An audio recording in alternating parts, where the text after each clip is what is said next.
Bhimanagouda Raju Gowda Patil, G B ಜ್ಯೋತಿ ಗಣೇಶ್. ಅದೇನ್ರಿ ಅಧ್ಯಕ್ಷರ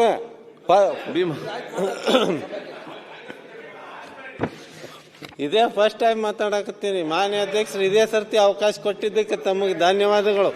ಅಲ್ಲ, ಕೇಳಿದೆ ಇವತ್ತು ರಾತ್ರಿ 11 ಗಂಟೆಗೆ. ನನ್ನ ಪ್ರಶ್ನೆ NHMನಲ್ಲಿ ಲ್ಯಾಬ್ ಟೆಕ್ನಿಷಿಯನ್, ಸ್ಟಾಫ್ ನರ್ಸು ಹಾಗೂ ಆಯುಷ್ ಡಾಕ್ಟರ್ಗಳಿಗೆ ಕಾಯಂಗೊಳಿಸುವಂತಹದ್ದು ನಾನು ಪ್ರಸ್ತಾವನೆಯನ್ನು ಕೊಟ್ಟಿದ್ದೆ. ತಾವು NHMನಲ್ಲಿ ಇರೋದ್ರಿಂದ ಅದನ್ನು ಕಾಯಂಗೊಳಿಸ್ಲಿಕ್ಕೆ ಆಗುವುದಿಲ್ಲ ಅಂತ ಮಾತನ್ನು ಹೇಳಿದ್ರಿ. ಆದ್ರೆ ಇಲೆಕ್ಷನ್ ಮ್ಯಾನಿಫೆಸ್ಟೋದಲ್ಲಿ ಏನು 5 ಗ್ಯಾರಂಟಿಗಳು ಕೊಟ್ಟರೆ ಆ ಗ್ಯಾರಂಟಿ ಒಳಗೆ ಇದನ್ನೂ ಒಂದಿತ್ತು.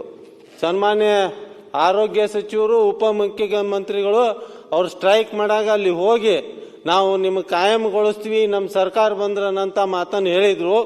ಇವತ್ತಿನ ದಿವಸ 26,000 ಜನ ಈ ತರ ನೌಕರದಾರಿದ್ದಾರೆ. ಅವ್ರಿಗೆ ನ್ಯಾಯ ಕೊಡುವಂತದ್ದು ಇವತ್ತು ನಾನು ಟೀಕೆ ಮಾಡಕತ್ತಿಲ್ಲ, ವಿರೋಧ ಪಕ್ಷ ಅದು ಇದು ಏನೂ ಇಲ್ಲ. ಆದ್ರೆ ನನ್ನ ಮನವಿ ಏನಂದ್ರ, ಅವರು ಕೆಲಸ ಮಾಡಕತ್ತಿ ಈಗ ಅಂದಾಜು ಒಂದು 20-25 ವರ್ಷ ಆಯ್ತು. ಅಲ್ಲಿ ಏಜ್ 50 ವರ್ಷ ಆಗ್ಯಾವ ಅವರಿಗೆ. ಇವತ್ತಿನ ತನ ಅವ್ರಿಗೆ ಇರುವಂತ ಪಗಾರ 18ರಿಂದ 20 ಸಾವಿರ. 18ರಿಂದ 20 ಸಾವಿರ ಒಳಗೆ ಅವ್ರ ಕುಟುಂಬ ನಿರ್ವಹಣೆಯನ್ನ ಮಾಡ್ಲಕ್ ಆಗ್ತಾ ಇಲ್ಲ ಅಧ್ಯಕ್ಷರೇ. ಅದಕ್ಕೆ ನಾ ದಯವಿಟ್ಟು ತಮ್ಮಲ್ಲಿ ಮನವಿ ಮಾಡ್ತೀನಿ, ಈ ಪ್ರೈವೇಟ್ ವೈದ್ಯಕೀಯ ಕಾಲೇಜುಗಳಲ್ಲಿ ಏನು ಹೊರ ಗುತ್ತಿಗೆ ಮೇಲೆ ತಗೋತಾರಲ್ಲ ನೌಕರದಾರಿಗೆ, ಗೊತ್ತಿದೆ ಸಬ್ಜೆಕ್ಟ್ ಅಲ್ಲಿ ಗವರ್ಮೆಂಟ್ ಇಂಪಾರ್ಟೆಂಟ್, ಹೊರ ಗುತ್ತಿಗೆ ಮ್ಯಾಗ ಏನ್ ತಗೋತಾರಲ್ಲ ಅವರಿಗೆ ಬೇಸಿಕ್ಕಿನ 100 ರೂಪಾಯಿ ಕಡಿಮೆ ಮಾಡಿ ಕೊಡುವಂತದ್ದು ಒಂದು ಕಾರ್ಯಕ್ರಮವನ್ನ ಮಾಡ್ತಾ ಇದ್ದಾರೆ. ಅದೇ ರೀತಿ ಇವರಿಗೆ ಪಗಾರ ಗುತ್ತಿಗೆ ಆಧಾರ ಏನೈತಲ್ಲ ಅದನ್ನ ಗುತ್ತಿಗೆಯಲ್ಲಿ ಪಗಾರ ಆದ್ರೂ ಹೆಚ್ಚು ಮಾಡುವಂತ ಕೆಲಸ ಮಾಡ್ಬೇಕಂತೇಳಿ ತಮ್ಮಲ್ಲಿ ಮನವಿಯನ್ನು ಮಾಡ್ತೀನಿ ಅಧ್ಯಕ್ಷರೇ. ಇನ್ನೊಂದು ತಮ್ಮಲ್ಲಿ ಇನ್ನೊಂದು ಮನವಿ ತಮಗೆಲ್ಲ ಗುರ್ತಿರ್ಲಿ. ಏನೊಂದು ಉತ್ತರ ಬರ್ತೈತೆ ಅಂದ್ರೆ NHMನಲ್ಲಿ ನಾವು ಕಾಯಂಗೊಳಿಸ್ಲಿಕ್ಕೆ ಆಗುದಿಲ್ಲ ಅಂತ ಮಾತನ್ನು ಹೇಳ್ತಾರ. ಆದ್ರ ಇವತ್ತಿನ ದಿವಸ ನಾನು ಸದನ ಗಮನ ಸೆಳೆಯಲಿಕ್ಕೆ ಬಯಸ್ತೀನಿ. ತಾವು ಪಂಜಾಬ್, ಒರಿಸ್ಸಾ, ಸಿಕ್ಕಿಂ, ಹಿಮಾಚಲ, ಮಣಿಪುರ ಹಾಗೂ ನೆರೆ ಮಹಾರಾಷ್ಟ್ರದಲ್ಲಿ ಸಹಿತ ಕಾಯಂಗೊಳಿಸ್ತೀವನ್ನಂತದ್ದು ಈಗಾಗಲೇ ಮಾಡಿದಾರ ಅಧ್ಯಕ್ಷರೇ. ಈಗ ಉಳಿದ ರಾಜ್ಯದಲ್ಲಿ ಇದನ್ನ ಕಾಯಂಗೊಳಿಸಿದಾರೆ ಇವರಿಗೆ. ಅದಕ್ಕೆ ದಯವಿಟ್ಟು ತಾವು ನ್ಯಾಯ ಒದಗಿಸ್ಬೇಕು ಹ್ಯುಮ್ಯಾನಿಟಿ ಬೇಸಿಸ್ ಮ್ಯಾಗ. ಯಾಕಂದ್ರೆ 26,000 ಕುಟುಂಬಕ್ಕೆ ನೀವು ನ್ಯಾಯ ಕೊಟ್ಟಂಗ ಆಗ್ತದೆ.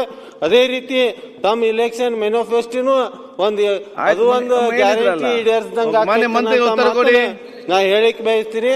ಅದೇ ರೀತಿ ಇನ್ನೊಂದು ಏನಂದ್ರ ಈ NHMದಲ್ಲಿ 60% ಸೆಂಟ್ರಲ್ ಗೌರ್ಮೆಂಟ್, 40% ರಾಜ್ಯ ಸರ್ಕಾರದಿಂದ ಒದಗಿಸ್ತೀವನ್ನಂತ ಮಾಹಿತಿ ಕೊಡ್ತೀರಿ ನೀವು.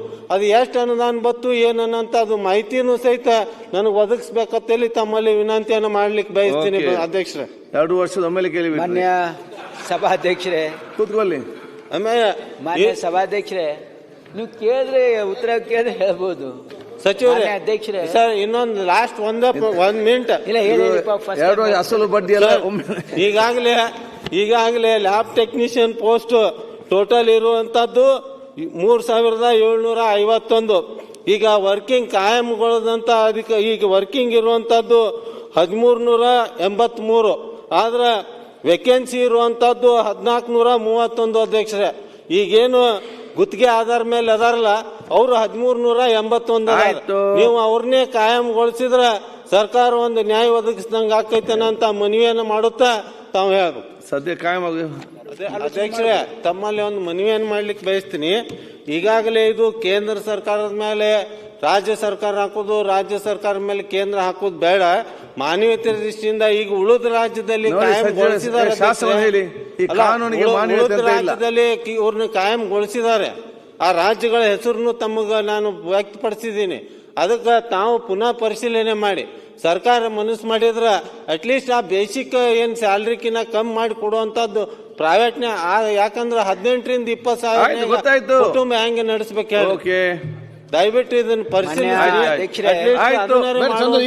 ಆಗ್ಬೇಕನ್ನಂತ ಮಾಡ್ಲಿಕ್ಕೆ ಬಯಸ್ತೀನಿ. ಬೇಡ, ನಮ್ಗೆ ಗೊತ್ತಿದೆ NHM ಏನಂತ ಹೇಳಿ. ಮತ್ತೆ ಕೋವಿಡ್ನಾಗ ಇವ್ರ ಸೇವೆಯನ್ನು ನೀವು ತಗೊಂಡಿದ್ರಿ ಅಧ್ಯಕ್ಷರೇ. ಕೋವಿಡ್ ಸಮಯದಲ್ಲಿ ಇವರು ಹೆಚ್ಚಿಗೆ ಕೆಲಸವನ್ನ ಮಾಡಿದಾರ. ಪಾಪ ಅದನ್ನಾದ್ರೂ ಪರಿಗಣಿಸಿ ಇವರಿಗೆ ನ್ಯಾಯ ಕೊಡುವಂತ ಕೆಲಸ ಆಗ್ಲತ್ತಿ ತಮ್ಮಲ್ಲಿ ಮನವಿಯನ್ನು ಮಾಡ್ತೀನಿ.